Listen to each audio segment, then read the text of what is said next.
In this lesson, we will learn how to download something called an IDE, where we are going to be writing our Java code. So this is the last thing we need you to download, and then we will actually start writing programs in Java. We have already learned how to create a Java program in Notepad or Notepad++ or any text editor, and how we can run it from the command line. But the only problem with this, and it's a kind of big problem, is that whenever we have a simple program like Hello World or ICT like this in a regular text editor, and whenever we try to compile it and then run it, there may be something wrong with it, and we may get an error. We may have no idea on what's wrong, and we don't even know where to look. Therefore, it is sometimes useful to get a better editor that is made just for Java specifically. So that's why we need to download something called an IDE, or Integrated Development Environment. What it means is that this editor is integrated with all the tools that you may require for not only compiling but also finding problems in our code and even helping in correcting it. So let us begin by opening our internet browser and going ahead and clicking eclipse.org. Eclipse is pretty much a special text editor created using Java itself and makes it easy to work with Java. So once the site loads, on the main page, we are going to see a link or a button named Downloads. Let us go ahead and click this button, Downloads. The website will detect the version of operating system that we are running and suggest a link to download Eclipse. We just need to press the download button and the download will begin. Since we are using 64-bit version of Windows, so the website suggests Eclipse installer for Windows 64-bit. We click on download. What this is going to do is it's going to download the Eclipse IDE, and that's the text editor for Java that we will start using. Once the download completes, we will see that it is an executable file with an extension exe on Windows. Once the download completes, we will run it.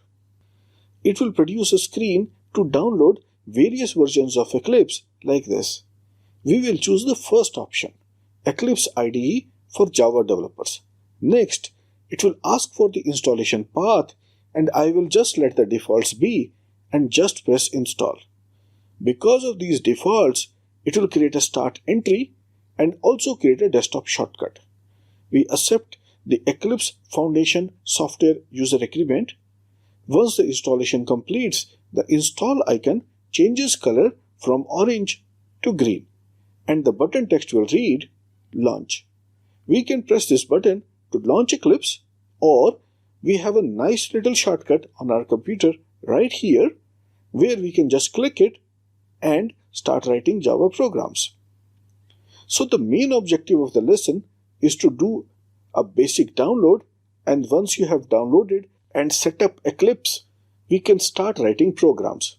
So if Eclipse is not running, then we can double click the icon for Eclipse on our desktop and the Eclipse program starts running. We just select a default workspace. Anywhere is fine. What Eclipse allows us to do is edit the Java code. The good thing about this that it has a compiler built right into it, so we can run our code right from the same program. We don't have to mess around with the command line. So what we need to do first is to go ahead and click on Create a new Java project from the welcome screen. Now we need a project name. We are going to name our project ICT project and go ahead and press next, and then go ahead and press finish. Now we have a project named ICT project, and it just puts everything into a project folder. So all our Java files, our class files, and any other files that we may be using are all present under this project folder. We can create different projects depending on our needs, but we will only be working with one project in this lesson, so we create only one project here.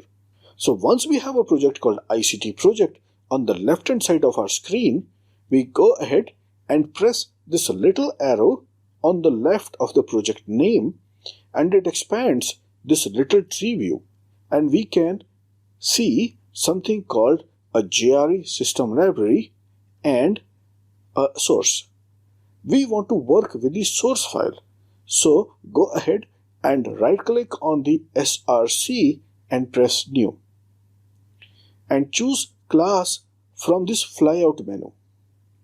Since we want to create a new class, we need to remember that all the programming is done within a class in Java. So go ahead and click class. Now we need to name our class something. So we go ahead and we are going to name our class ICT with I, C and T in ICT as all capitals. And go ahead and press finish. Although we could name our class anything, we have decided to name our class ICT. Now, as we can see, Eclipse is already writing some code for us. It has already written public class ICT. We are not going to write any new code in this lesson, so we can paste the code from one of the previous lessons into Eclipse. So we paste the code here and run it. So we will run it, and in the next lesson, we will show you how do we run a program in Eclipse. What we do is press this little circle with a triangle on it, and that says run, and if we go ahead and press it, then our program runs as a Java application. So go ahead and click OK. Then down here, it just runs our program.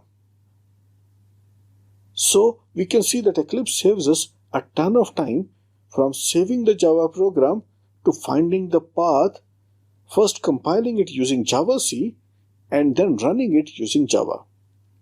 One main reason why this is more useful than the command line approach is that if we had an error, then it would produce an error when we were trying to run the program. It would even tell us what is wrong. For example, let us say we accidentally wrote SYST instead of SYSTEM. Then that isn't a valid code, so whenever we try to run this and press OK, it will say error. An error exists, and then down here it will say where does that error exist. On line 3 right here, so we go to line 3 and look at the line and see what the error is. So we have come to know instantly where the error is and where we need to go to fix it. Just remember that Eclipse is a really powerful tool, and now we are finally ready to learn the Java language. Starting with the next lesson, we will start to understand what all this means, and finally how to write the Java language syntax.